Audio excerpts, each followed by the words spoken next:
Shalom. Kita mengucap syukur di kesempatan saat ini. Orang boleh ada lagi di program Kusapa, kunjungan sharing dan pengembalaan. Dan kita akan mengawali program Kusapa saat ini. Akan dibuka dengan doa, yang selanjutnya dilanjutkan dengan pembacaan Alkitab yang akan disampaikan oleh Ibu Diaken kolom 14. Mari berdoa. Pujian dan syukur kami persembahkan kepadamu ya Tuhan, oleh karena berkat dan anugerah-Mu, kasih sayang Tuhan selalu nyata di dalam kehidupan kami, sehingga kami boleh berjumpa di tempat ini untuk mengikuti kegiatan program Kusapa. Kami berdoa untuk hamba-Mu, Pendeta Anggriani, Kalalo MSI, MTH yang telah akan melakukan kerja pelayanan di malam hari ini. Tuhan berkati hamba-Mu ini ya Tuhan, dalam segala apa yang disampaikan sebentar. Beri hikmat dari sorgawi, agar supaya apa yang kami dengar bersama sebentar, kami boleh pakai untuk hormat dan kemuliaan nama Tuhan. Terpujilah nama-Mu Bapa, Bapa yang baik. Berdoalah kami untuk jemaat Tuhan, lebih khusus pelayan khusus yang mengikuti program Kusapa ini. Tuhan berkati kami semua, agar supaya apa yang kami dengar sebentar boleh kami pakai dan kami lakukan di dalam tugas kerja pelayanan kami, baik di kolom maupun di jemaat. Terpujilah nama-Mu Tuhan. Kami buka program Kusapa di malam hari ini hanya di dalam nama Bapa, Allah dan Roh Kudus. Amin. Pembacaan firman Tuhan yang terambil di dalam 1 Korintus 12 ayatnya yang ke-12 sampai dengan 31. Dengan perikop, banyak anggota tetapi satu tubuh. Karena sama seperti tubuh itu satu dan anggota-anggotanya banyak, dan segala anggota itu sekalipun banyak merupakan satu tubuh, demikian pula Kristus. Sebab dalam satu roh kita semua, baik orang Yahudi maupun orang Yunani, baik budak maupun yang merdeka, telah dibaptis menjadi satu tubuh, dan kita semua diberi minum dari satu roh. Karena tubuh yang tidak terdiri dari satu anggota, tetapi atas banyak anggota. Andai kata kaki berkata, karena aku bukan tangan, aku tidak termasuk tubuh. Jadi benarkah ia tidak termasuk tubuh? Dan andai kata telinga berkata, karena aku bukan mata, aku tidak termasuk tubuh. Jadi benarkah ia tidak termasuk tubuh? Andai kata tubuh seluruhnya adalah mata, di manakah pendengaran? Andai kata seluruhnya adalah telinga, di manakah penciuman? Tetapi Allah telah memberikan kepada anggota masing-masing secara khusus sesuatu tempat pada tubuh seperti yang dikehendakinya. Andai kata semuanya adalah satu anggota, di manakah tubuh? Memang ada banyak anggota, tetapi hanya satu tubuh. Jadi mata tidak dapat berkata kepada tangan, aku tidak membutuhkan engkau. Dan kepala tidak dapat berkata kepada kaki, aku tidak membutuhkan engkau. Malahan justru anggota-anggota tubuh yang nampaknya paling lemah, yang paling dibutuhkan. Dan kepada anggota-anggota tubuh yang menurut pemandangan kita kurang terhormat, kita berikan penghormatan khusus. Dan terhadap anggota-anggota kita yang tidak elok, kita berikan perhatian khusus. Hal itu tidak dibutuhkan oleh anggota-anggota kita yang elok. Allah telah menyusun tubuh kita begitu rupa, sehingga kepada orang kepada anggota-anggota yang tidak mulia diberikan penghormatan khusus. Supaya jangan terjadi perpecahan dalam tubuh, tetapi supaya anggota-anggota yang berbeda itu saling memperhatikan. Karena itu, jika satu anggota menderita, semua anggota turut menderita. Jika satu anggota dihormati, semua anggota turut bersukacita. Kamu semua adalah tubuh Kristus dan kamu masing-masing adalah anggotanya. Dan Allah telah menetapkan beberapa orang dalam jemaat, pertama sebagai rasul, kedua sebagai nabi, ketiga sebagai pengajar.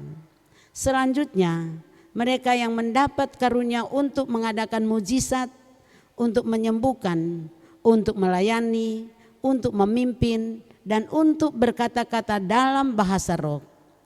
Andai kata mereka semua rasul atau nabi atau pengajar, adakah mereka semua mendapat karunia untuk mengadakan mujizat, atau untuk menyembuhkan, atau untuk berkata-kata dalam bahasa roh, atau untuk menafsirkan bahasa roh? Jadi berusahalah untuk memperoleh karunia-karunia yang paling utama, dan aku menunjukkan kepadamu jalan yang lebih utama lagi. Demikian. Saat ini kita akan masuk dalam pendalaman materi, dan yang menjadi tema kita adalah saling menghormati sebagai satu tubuh. Dan dasar firman adalah 1 Korintus 12 ayat 12 sampai dengan 31. Diberi kesempatan kepada yang terkasih Ibu Pendeta Anggraini Lekas Kalalo MTH untuk boleh memberi pemahaman, bahkan secara khusus untuk SGC-nya, untuk kita akan semakin diperlengkapi memahami tentang tema yang diangkat berdasarkan kebenaran firman. Untuk waktu maksimal 30 menit. Diberi kesempatan, Bu. Torang semua boleh baku dapa lagi dalam program Kusapa yang dilaksanakan oleh Jemaat Gemim Betania Teling Tingkulu. Dan kesempatan ini kita boleh ada dalam satu tema yang diangkat oleh Gemim yang nantinya akan kita renungkan di sepanjang minggu yang akan datang. Dan bagian bacaan firman Tuhan sudah dibaca tadi dalam 1 Korintus pasal 12 ayat 12 sampai 31 di bawah tema yang diangkat oleh Gemim, saling menghormati sebagai satu tubuh. Kita melihat pengertian dari tema yang diangkat. Di sini ada kata menghormati. Menghormati berasal dari kata hormat yang berarti menghargai dan berlaku sopan, itu menurut Kamus Besar Bahasa Indonesia. Dan macam-macam contoh menghormati adalah salah satu contohnya seperti seorang anak yang menghormati orang tua, ada saling menghormati pendapat, argumen, menghormati perbedaan, atau bisa juga menghormati keyakinan orang lain. Satu tubuh di sini berarti keseluruhan badan dari kaki sampai ujung rambut di kepala. Seringkali tubuh dikaitkan dengan tubuh Kristus, di mana Paulus menggambarkan jemaat sebagai tubuh Kristus, di mana tubuh punya banyak anggota dan fungsi yang berbeda tapi tetap tergabung dalam satu tubuh. Mengapa kami mengangkat tema ini? Karena tantangan gereja di masa kini. Tantangan gereja di masa kini di mana kita tahu bersama bukan hanya dalam kehidupan ruang lingkup dalam masyarakat, tapi ada kalanya dalam gereja terjadi konflik, ada pertikaian antara sesama, bahkan di tempat-tempat lain terjadi diskriminasi, ada pengelompokan yang membentuk kubu-kubu, realita menjatuhkan orang lain, di mana perbedaan bukanlah sesuatu yang dihormati lagi, melainkan menjadi fondasi atau dasar seseorang dapat meremehkan dan menghina sesama, lebih menganggap diri benar dan orang lain tidak punya apa-apa.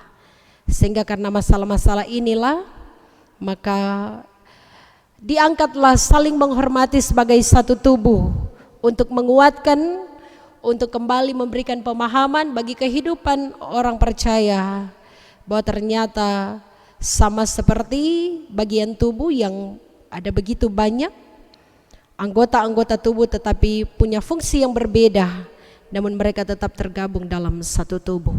Oleh karena itu, karena masalah-masalah ini, mari kita belajar bersama dari 1 Korintus 12 ayat 12 sampai 31. Selanjutnya kita masuk dalam latar belakang kitab. Penulisnya adalah Paulus. Paulus adalah seorang rasul yang bertugas untuk memberitakan Injil. Dan waktu penulisannya, ia menulis surat ini sekitar tahun 55 atau 56 Masehi. Dan seperti kita ketahui bahwa Paulus dia pernah mengunjungi Korintus sekitar tahun 50 sampai 52 Masehi. Ini menandakan bahwa Paulus menulis surat 1 Korintus ini setelah dia berkunjung di sana. Kalau dia berkunjung di waktu 50 sampai 52 Masehi, dan dia menulis ini di antara tahun 55 dan 56 Masehi. Dan surat yang ditujukan ini yaitu ditujukan kepada jemaat yang ada di Korintus. Korintus ini adalah sebuah kota pelabuhan. Korintus juga adalah kota di mana terdapat pusat pertemuan banyak kebudayaan, terkenal dengan kehidupan yang bebas dan pemujaan terhadap berbagai dewa-dewi ada di sana. Selanjutnya maksud penulisan. Paulus menulis surat ini karena ia mendengar berbagai pandangan dan keraguan di antara umat. Secara khusus, ia prihatin dengan tindakan dan perlakuan mereka satu dengan yang lain. Selain itu, Paulus juga menulis surat ini untuk menjawab pertanyaan mereka. Dalam pasal 7 diungkapkan tentang bagaimana perkawinan, dalam pasal 8 bagaimana tentang berhala, serta adanya perpecahan dalam jemaat, yaitu kasus moral yang menyimpang, adanya penyalahgunaan karunia dan kebingungan umat tentang kematian orang mati. Dan tujuan dari penulisan kitab ini adalah untuk memberikan nasihat tentang bagaimana menyelesaikan konflik dan menjalankan panggilan iman, serta menjelaskan tentang hal-hal yang dipertanyakan yang kita dengarkan bersama tadi sudah tercantum dalam maksud penulisan. Kita masuk dalam pembahasan teks Alkitab. Kita melihat di sini ada beberapa hal. Yang pertama, Paulus dia menggambarkan gereja dengan menggunakan analogi tubuh. Bagi Paulus, gereja adalah tubuh Kristus yang diibaratkan seperti tubuh manusia. Tubuh tidak terdiri dari satu anggota, tetapi memiliki banyak anggota. Dan tercatat tadi dalam bagian ayat per ayat, contoh yang diambil Paulus yaitu misalnya tangan, kaki, mata, dan telinga. Masing-masing punya fungsi yang berbeda. Kaki punya tugas dan fungsi untuk berjalan, tangan untuk memegang, mata untuk melihat, dan telinga untuk mendengar. Sekalipun tugasnya berbeda, tetapi tergabung dalam satu tubuh. Satu dengan yang lain tidak dapat dipisahkan dari tubuh. Tidak ada satu bagian yang mengklaim bahwa ia adalah sesuatu yang terpisah dari kesatuan organisme yang hidup keseluruhannya. Sehingga semuanya punya fungsi masing-masing. Tapi tidak saling memamerkan atau mengatakan yang lebih baik. Sehingga tadi ada satu contoh, dia ungkapkan dalam bagian ayat-ayat. Nampaknya Paulus melihat bahwa ada masalah serius di jemaat Korintus. Sejumlah anggota jemaat di Korintus telah berbicara dengan cara yang sombong dan menghina kepada yang lain yang dianggap memiliki karunia roh yang lebih rendah. Bisa jadi apa yang dialami ini juga teralami di konteks gereja Samanau, Kang. Selanjutnya kita melihat di sini bahwa ada gambaran gereja dengan menggunakan analogi tubuh. Bagi Paulus sebagai satu tubuh, mereka ini saling membutuhkan.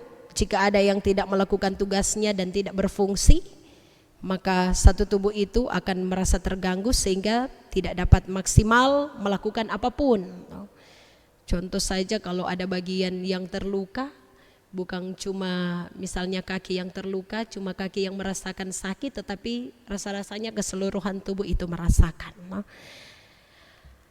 Sehingga karenanya dia ungkapkan sekalipun ada anggota tubuh yang lemah, sudah pasti saling membutuhkan dan melengkapi. Anggota tubuh yang paling lemah, kalau dalam ayat 23 dan ayat yang ke-24 diungkapkan di situ, yang tidak terlihat, itu bisa jadi kita kategorikan seperti anggota-anggota tubuh yang tidak terlihat seperti jantung, otak. Mereka punya fungsi yang penting sekalipun tidak terlihat dan tertutup, tapi tanpa itu tubuh tidak berfungsi. Ini sering terjadi, menonjolkan diri, menganggap dirinya kuat, terhormat dan meremehkan orang lain yang lemah, yang bagi kita merasa lemah, tetapi tanpa mereka tidak bisa kerja maksimal. Orang terkadang berpikir bahwa dalam menjalankan suatu tugas pelayanan atau apapun, seringkali bisa ada suatu statement yang keluar dari mulut seseorang, torang dah bekerja, dorang nyanda, sehingga yang terlihat diremehkan, padahal bisa jadi mereka mungkin tidak memberi tenaga tapi memberi sumbangsi pikiran dan bisa jadi sampai kepada sumbangsi dana. Selanjutnya kita melihat selain Paulus menggambarkan gereja dengan menggunakan analogi tubuh, di sini Paulus melihat kesatuan dalam tubuh Kristus ternyata memperkuat keesaan jemaat sebagai tubuh Kristus. Bagi Paulus, jemaat bukanlah suatu perhimpunan bebas dari orang-orang yang sepikiran semacam klub keagamaan. Siapa saja yang bisa keluar masuk bergabung bisa. Tetapi bagi Paulus, jemaat adalah ciptaan Allah dalam satu roh. Roh ini adalah sumber keesaan jemaat dan sumber dari berbagai karunia yang diberikan untuk melayani. Melalui kuasanya, semua orang dibaptis dalam satu tubuh. Dalam ayat yang kita baca, satu tubuh ini maksudnya dipersatukan dalam Kristus lewat peristiwa baptisan. Dibaptis menjadi satu tubuh dicatat dalam ayat yang ke-13, berarti dibaptis dalam Kristus Yesus. Penciptaan umat manusia yang baru ketika telah dibaptis dipersatukan dalam Kristus. Ini menandakan bahwa ketika sudah dipersatukan dalam Kristus, berakhir semua perbedaan-perbedaan. Entahkah itu perbedaan rasial, sosial, lama yang memecah belah umat, serta pandangan-pandangan yang merusak persekutuan jemaat. Selanjutnya di ayat yang ke-13 dia catat minum dalam satu roh, bicara tentang satu baptisan yang mempersatukan semua orang percaya. Selanjutnya kita melihat di sini Paulus berbicara tentang karunia roh dalam pelayanan. Bagi Paulus, orang Kristen adalah tubuh Kristus. Sama seperti Allah menata seluruh tubuh itu untuk melakukan fungsi-fungsi khusus untuk keseluruhan tubuh, demikian pula Allah telah menetapkan berbagai fungsi dalam jemaat untuk melayani keseluruhan tubuh Kristus. Dan fungsi-fungsi ini disebut karunia rohani. Ada beberapa yang dicatat dalam bagian bacaan firman Tuhan telah dimulai dari ayat yang ke-28 sampai ayat yang ke-30. Dia menyebutkan tentang fungsi-fungsi atau karunia-karunia yang diberi. Yang pertama sebagai rasul. Rasul ini adalah mereka yang diutus. Mereka adalah wakil Tuhan yang diangkat oleh Kristus untuk memberikan kesaksian bagi kehidupan, kematian, dan kebangkitannya. Ada nabi. Nabi punya tugas untuk bernubuat, menafsir kitab suci, meyakinkan orang tentang dosanya dan memberikan penghiburan. Nabi, mereka yang meneruskan sebuah pengetahuan dari Allah kepada jemaat. Ada yang disebut pengajar. Pengajar ini adalah guru, imam, orang-orang yang mengajar atau mengkomunikasikan tentang Yesus dan iman Kristen. Ada yang dikatakan memiliki karunia untuk mengadakan mujizat, untuk menyembuhkan, untuk melayani, untuk memimpin. Diungkapkan melalui tindakan kebaikan, kemurahan, simpati, dan pemberian. Serta di ayat yang ke-30 diungkapkan bahwa ada yang punya karunia untuk berkata-kata dalam bahasa roh dan yang menafsirkannya. Sehingga melalui bagian-bagian bacaan, setelah kita melihat tentang bagaimana pembahasan teks Alkitab ini, maka kita masuk pada pesan firman. Pesan firman yang pertama adalah mari saling menghargai dan menghormati. Kristus sudah mempersatukan kita, maka pandanglah perbedaan itu sebagai sesuatu yang unik yang membentuk kita supaya boleh kerjasama dalam perbedaan. Apakah beda suku, beda pilihan, beda pandangan hidup, beda pola pikir, termasuk beda karunia. Terus mengingat bahwa kita ini adalah satu sebagai tubuh Kristus yang punya peran dan fungsi yang beda tapi punya tujuan yang sama sebagai tubuh Kristus. Selanjutnya bukan sebaliknya saling menjatuhkan. Oh kalau bukan kita kuat, dorang kuat ndak kerja apa-apa, cuma prong dorang. Seringkali itu kata-kata seperti itu yang muncul. Kata-kata yang membunuh karakter dan semangat orang lain dalam melayani. Sebab itu dalam pelayanan tidak mungkin tidak punya perbedaan. Dalam pelayanan ada perbedaan, ada konflik, tapi kembali pada pemahaman awal bahwa Kristuslah pemilik pelayanan dan kita anggotanya. Hargai dan hormatilah perbedaan karena berbeda itu indah. Berilah diri untuk dibimbing oleh kuasa roh sehingga jemaat peka pada kehendak Tuhan, memperkuat keesaan dan menghentar jemaat hidup dalam kesatuan. Bertekun adalah cara untuk mengetahui karunia yang diberi untuk kita. Mengetahui karunia bukanlah untuk mengklaim bahwa dirinya paling hebat, tapi itu semua untuk Tuhan. Masalahnya yang teralami bukanlah jemaat kekurangan karunia, tapi seringkali gagal mengakui dan memanfaatkan apa yang Allah telah berikan. Terkadang gagal untuk memberikan dorongan satu sama lain agar menggunakan karunia untuk melayani orang lain dengan penuh kasih. Sebab itu berusahalah untuk mengetahui dan lakukanlah untuk Tuhan, bukan untuk membanggakan diri sendiri. Tuhan Yesus memberkati. Demikian.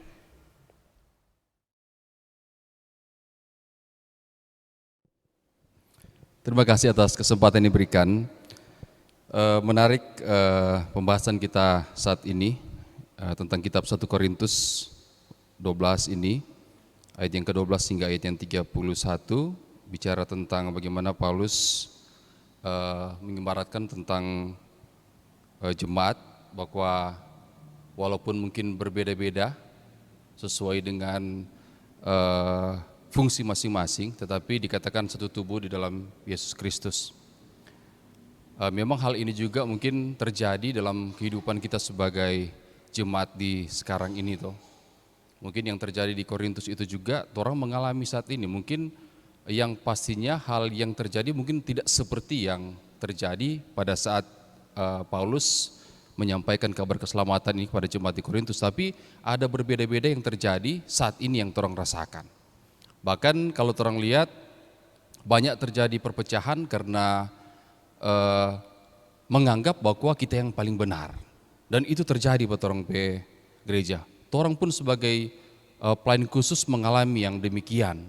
Seringkali torang menganggap bahwa kalau bukan kita, sama dengan pendeta bilang tadi, kalau bukan kita, nggak akan jadi ini semua. Dan justru yang terjadi saat ini, kalau dengan sikap yang demikian, mungkin ya apa yang dialami oleh Korintus yang dijelaskan tadi dari Ibu Pendeta, ya terjadi juga. Toh, saat ini yang torang boleh alami, dan itu pun torang mengalami yang demikian.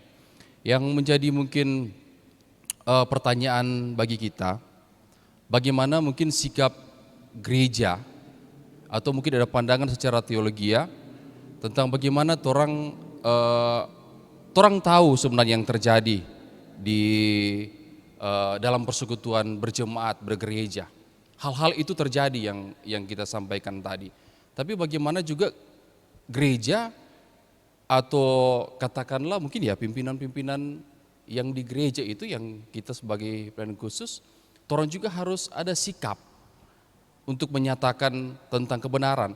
Karena seringkali yang terjadi, torang hanya mempertahankan hal yang justru mengikuti mana yang itu paling banyak, kan itu terjadi.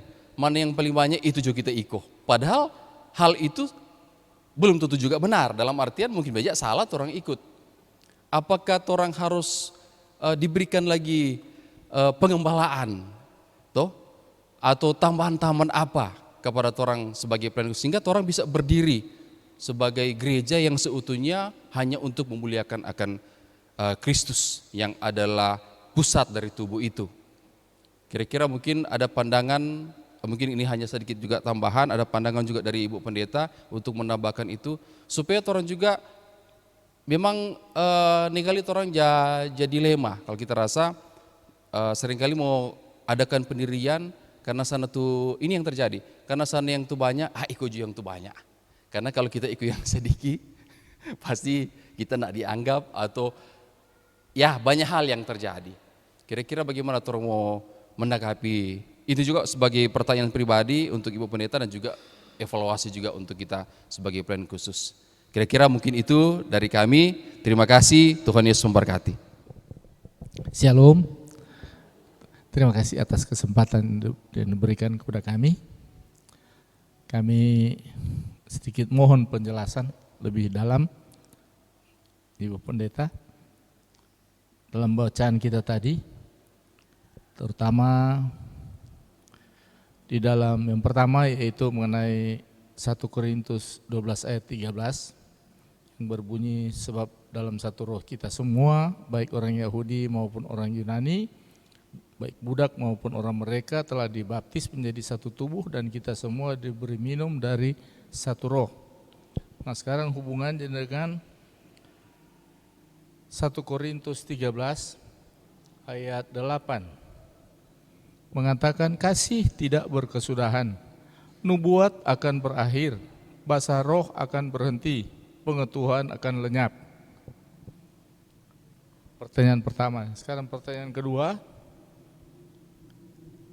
dalam pembacaan yang terakhir, pembacaan tadi yang terakhir, ayat 1 Korintus 12 ayat 31 berbunyi, jadi berusahalah untuk memperoleh karunia-karunia yang paling utama, dan aku menunjukkan kepadamu jalan yang lebih utama. Nah, pertanyaan kami sehubungan dengan ayat tadi, jalan manakah yang lebih utama itu dalam 1 Korintus 12 ayat 31 tadi? Terima kasih. Terima kasih. Baiklah, saya mau bertanya kepada Ibu Pendeta tentang materi yang sudah disampaikan, dan memang materi ini sangat-sangat baik dan itu terus ada dalam kehidupan kita setiap hari dalam mengerjakan tugas pelayanan. Nah, pertanyaan saya hanya singkat saja Bu Pendeta. Di ayatnya yang ke-28. Ini dan Allah telah menetapkan beberapa orang dalam jemaat, pertama sebagai rasul, kedua sebagai nabi, ketiga sebagai pengajar, selanjutnya mereka yang mendapat karunia untuk mengadakan mujizat, untuk menyembuhkan. Nah, ini saya menggarisbawahi satu kata ini, mujizat untuk menyembuhkan. Memang kita menyadari dalam kehidupan kita banyak orang yang masih kan pergi ke tempat-tempat khusus berdoa meminta kesembuhan. Ya, padahal itu karunia kan sudah ada pada kita kalau kita yakin dan percaya. Ya, cuma yang saya heran masih ada saja tempat-tempat yang orang akan pergi untuk meminta penyembuhan dari mereka. Dan saya melihat justru bukan dari kita. Ya, mungkin Ibu Pendeta sudah mengerti, bukan dari kita, artinya dari jemaat yang seputaran. Ya, mereka pergi ke sana. Sampai saya harus berpikir, kan kenapa dan karunia itu ada pada mereka, yang mereka percayai, bukan ada pada kita. Jadi mungkin ini meminta penjelasan dari Ibu Pendeta bagi orang-orang yang lebih mempercayai orang di luar sana daripada kita yang berada, kan? Apakah itu kepada pendeta, kan? Kepada penatua, kepada diaken, ya seperti itu. Terima kasih. Memang perjalanan kehidupan bergereja sejak dari bagaimana kita menyaksikan umat yang ada di Korintus, ternyata tantangan bergereja itu juga menjadi bagian dari kita di zaman sekarang ini. Dan memang benar tidak menutup kemungkinan apa yang teralami di Korintus itu juga bisa jadi teralami di zaman sekarang ini. Karena bicara tentang unjung jago, ada kalanya dalam gereja ada orang-orang yang seperti itu, menganggap diri benar seperti apa yang saya ungkapkan tadi. Sehingga kalau berbicara tentang sikap gereja, seperti apa yang ditanyakan oleh Penak Ramli, menyikapi keadaan-keadaan gereja, apalagi bicara tentang ketika pengambilan keputusan, Kang. Pengambilan keputusan mana yang lebih banyak, berarti itu yang harus disepakati untuk ada pada satu kesepakatan bersama. Memang satu keputusan dapat diambil dalam keputusan bersama kalau kita sebagai warga gereja Masih Injili di Minahasa itu atas dasar tata gereja. Sebab tata gereja yang mengatur kita, dan itu yang menjadi acuan kita sebagai bagian dari gereja untuk dapat memutuskan segala sesuatu. Tidak mungkin seseorang dapat memutuskan sesuatu di dalamnya tetapi tidak berdasarkan dengan tata gereja yang kita pegang bersama sebagai warga gereja Masih Injili di Minahasa. Dan pandangan-pandangan yang seperti ini, terkadang ada orang yang mengatakan, oh iko itu banyak, lengkali itu begitu, tidak mau dipersalahkan. Oh orang kok banyak, jadi oh kenapa ada ambil keputusan nih, oh karena kok itu suara terbanyak. Padahal yang lain tidak tahu apa, cuma ada iko-iko itu orang terbanyak. Sekalipun mungkin dari hati nurani mereka menganggap bahwa mungkin tidak seperti itu, tapi karena tak ikut arus, oh ikut karena ada orang yang lebih banyak, tidak mau menerima konsekuensi. Ada kan tipe-tipe orang yang seperti itu, tidak mau menerima konsekuensi. Jadi ketika dianggap bahwa itu adalah hal yang positif, toh, ujung jago oh kita yang karena kita kok ini. Toh. Tetapi ketika mengarah pada hal-hal yang bisa jadi muncul masalah, problem, toh, mulai tunjuk orang lain. Toh. Oh itu kok karena dia, kita kok cuma ada iko-iko, ini seperti itu. Toh. Terkadang itu yang menjadi sebuah tantangan gereja masa kini. Toh. Sehingga sebenarnya ini kembali mengingatkan kita sebagai bagian dari gereja di dalamnya pelayan khusus, bahwa ternyata menjalani kehidupan apalagi dalam memutuskan sesuatu, maka mari kita berdasarkan kalau kita tata gereja, tetapi di satu sisi kita juga berdasarkan dengan apa yang dikehendaki oleh Kristus. Jangan cuma orang bilang asal iko, tetapi sebenarnya yang dia ada iko itu dan tidak tahu apa-apa. Jangan cuma asal ikut tetapi memang berdiri pada pendirian, kita punya suatu keputusan, kita bilang seperti ini karena punya alasan. Ya seperti itu. Dan selanjutnya 1 Korintus 12 ayat 13 yang dihubungkan dengan 1 Korintus 13 ayat yang ke-8. Kalau dalam 1 Korintus 12 ayat yang ke-13 di situ diungkapkan, sebab dalam satu roh kita semua baik orang Yahudi maupun orang Yunani, baik budak maupun orang merdeka telah dibaptis menjadi satu tubuh dan kita semua diberi minum dari satu roh. Ini mau mengungkapkan tentang suatu pemahaman bahwa kita semua ini adalah bagian dari tubuh Kristus ketika kita sudah menerima karya baptisan. Karena ketika kita sudah masuk dalam baptisan, berarti kita sudah mengakui, kita sudah hidup dalam karya kematian dan kebangkitannya, bahkan kita mau untuk menjadi bagian dari tubuh Kristus. Dan dikaitkan dengan 1 Korintus 12 ayat 31. Kalau di 1 Korintus 12 ayat 13 Penak meminta tentang penjelasan tentang ayat itu. Sementara di 1 Korintus 12 ayat 31 di sini berbicara tentang karunia-karunia yang paling utama. Dan yang menjadi pertanyaan, satu kalimat yang diungkapkan oleh Rasul Paulus yang mengatakan, aku menunjukkan kepadamu jalan yang lebih utama lagi.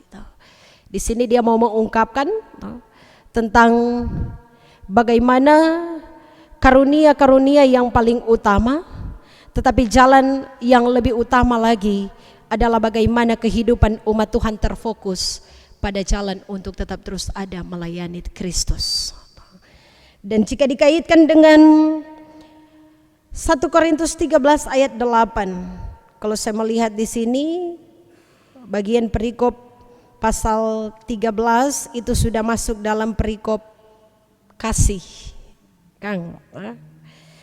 Dan ditanyakan di sini dalam ayat yang ke-8, kasih tidak berkesudahan, nubuat akan berakhir, bahasa roh akan berhenti, pengetahuan akan lenyap. Ini berbicara tentang satu konteks di mana diungkapkan oleh Rasul Paulus bahwa karunia-karunia yang dimiliki oleh seseorang itu berbeda-beda.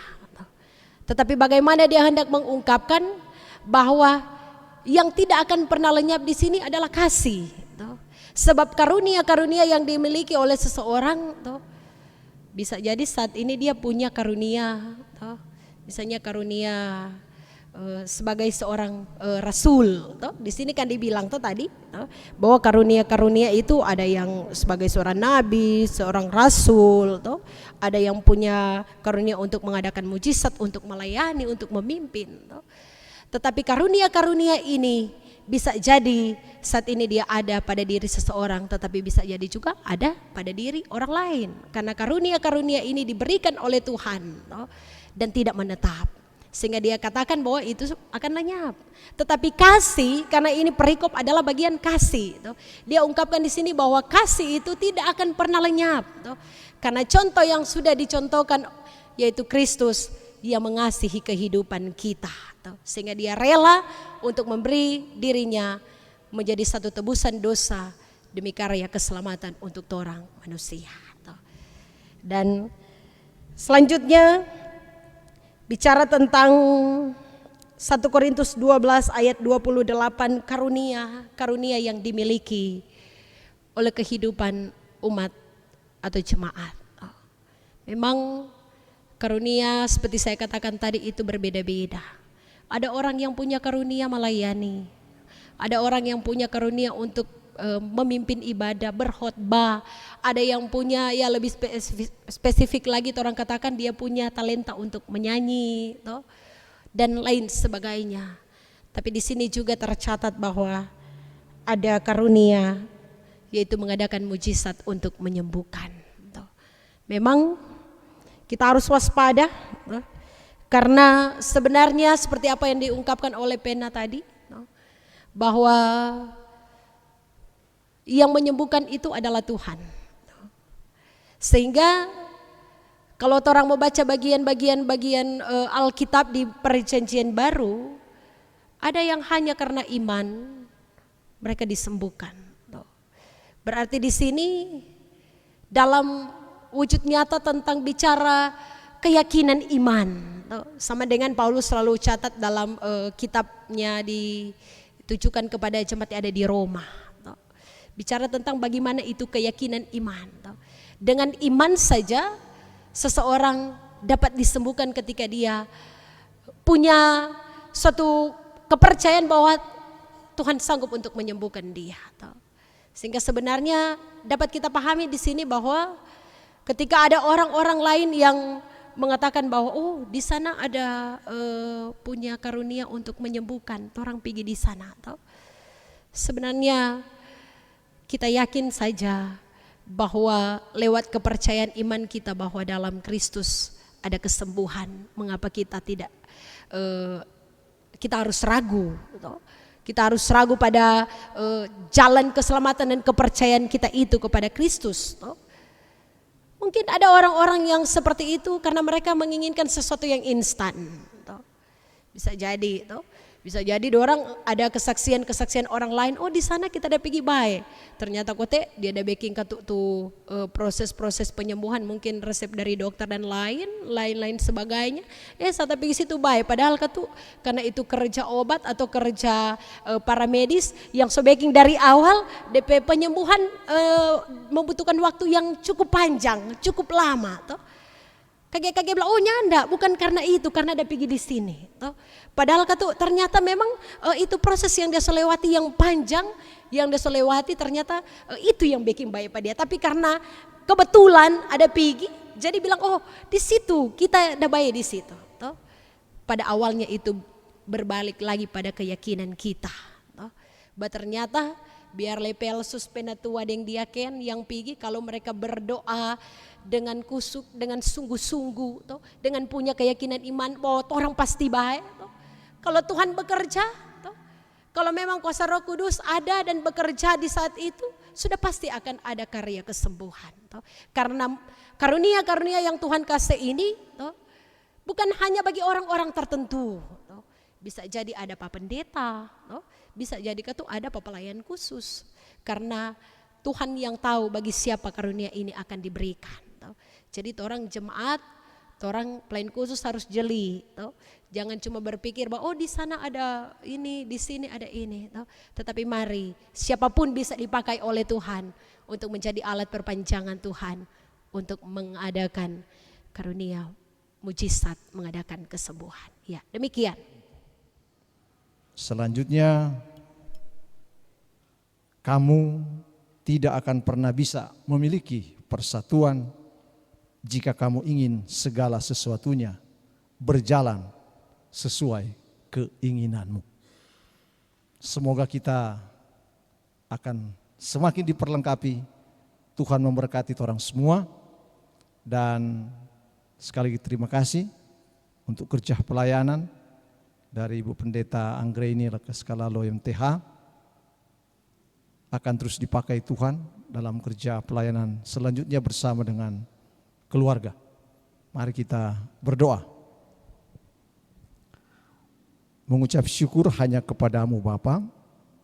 Dalam keyakinan kami, penyertaan-Mu ada bagi kami dalam program Kusapa saat ini. Kami diperlengkapi oleh kebenaran firman-Mu. Kami diperlengkapi oleh apa yang disampaikan oleh hamba-Mu. Maka kiranya pemahaman-pemahaman kami sebagai pelayan khusus, sebagai jemaat, sungguh-sungguh akan teraplikasi dengan baik dalam aktivitas kami, karya dan kerja kami. Tuhan terus memampukan setiap kami dalam berbagai tugas dan tanggung jawab, bahkan juga hamba-Mu, Ibu Pendeta Anggraini Lakaskalalo MTH, untuk terus dipakai Tuhan bersama dengan keluarga dalam berbagai tugas tanggung jawab kerja pelayanan yang Tuhan percayakan kepadanya. Sertai terus kami Bapa dalam tanggung jawab kami, namun ampunkan kami untuk keterbatasan kami.